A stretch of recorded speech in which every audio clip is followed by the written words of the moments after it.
Hello, leaders. Hey, this is Paul Grau, and welcome to Run to Your Leadership Challenges, the daily show that equips leaders and their teams to achieve their greatest potential.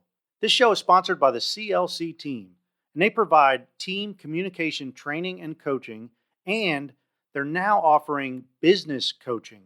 Find out more about them at clcteam.com. Hey, I hope you're doing great today. And today, I want to ask you a question that may get you thinking a bit deeper than you may want to, but it may be exactly what you need to run to what may be your most important challenge. So the question is this: are you fighting or running from your calling?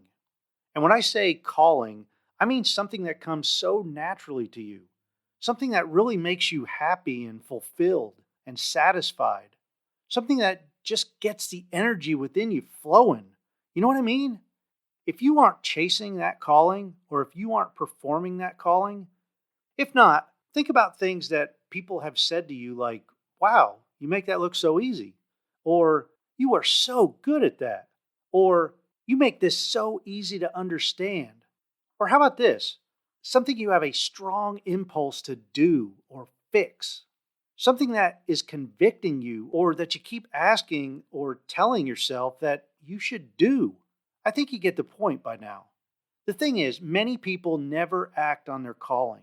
And worse yet, some people fight it and or run away from it and block it out completely. I've often heard clients tell me, well, I know my calling, but I can never do that. Or, I wish I could do this full time, but man, that's impossible. Well, you know what? I think many of those statements are just excuses, or maybe even their fear talking. If something is convicting you or makes you so passionate that you talk about it all the time, or it has something to do with helping a great deal of people, and you are not doing it, come on, you are missing out on what could be your calling and exactly what you were created to do. And you know what? I know exactly how that feels because I was there too. I ran from my calling for quite a while. And to tell you the truth, I may still be holding back a little bit or may not honed in on exactly what my calling is. You see, from a very young age, I've always been intrigued with leadership and how different leadership styles can produce great results. And I've always assumed that everyone else is as jazzed up as I am about leadership. Well, guess what? I found out that everyone is not as geeked out about leadership as I am. I found out that not everyone watches movies and identifies leadership lessons within the movies, or goes to eat at a restaurant and recognizes great leaders and very poor leaders and the impact that they're having on their crew. I also found out that not everyone enjoys a good debate or healthy conflict for that matter. And to tell you the truth, I enjoy some unhealthy conflict too. And I'm kind of pretty good at helping teams get through it and resolve it.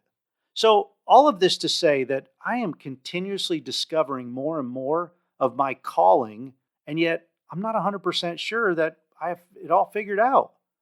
But I can tell you this, that when I get a deep yearning about something, man, I'm going to track it down and pursue it because I want to discover if this could be another part of my calling or not. However, it hasn't always been that way. In my late teens and 20s, and I pushed what I consider to be my calling to the side.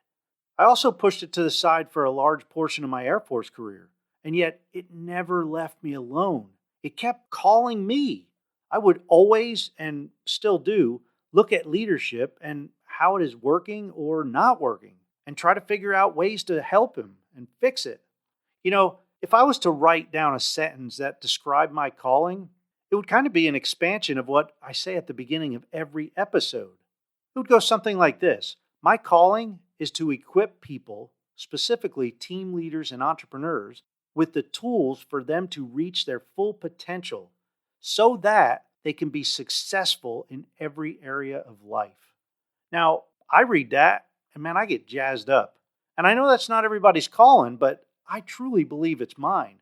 You see, I just love helping people, specifically leaders and entrepreneurs, because if I can help them, my belief is they're going to help a lot of other people. Now, with that said, everything that I do in my business is focused on that calling. So it keeps me on track. or at least somewhat. You see, since I'm a squirrel chaser, that shiny object syndrome, I want to help people. And if I get a deep feeling about a certain area that may help or equip them to reach their full potential, well, I'm going to check it out and I'm going to test it and see if it fits in. If it does, man, I incorporate it into my coaching and training. If it doesn't, I cross it off the list. But you know what? I always check it out. So let me ask you, what about you?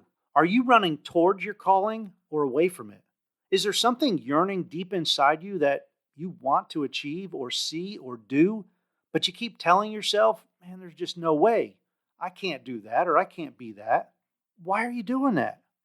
Now, let me be clear here.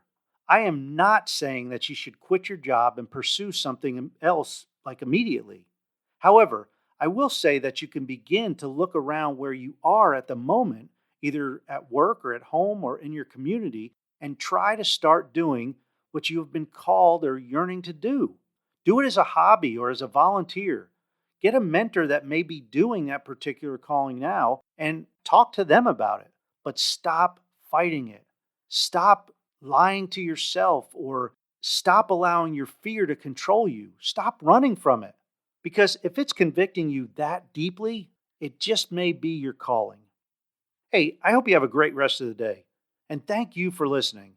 Please join us again on Monday for a brand new episode. Until then, run to your challenges.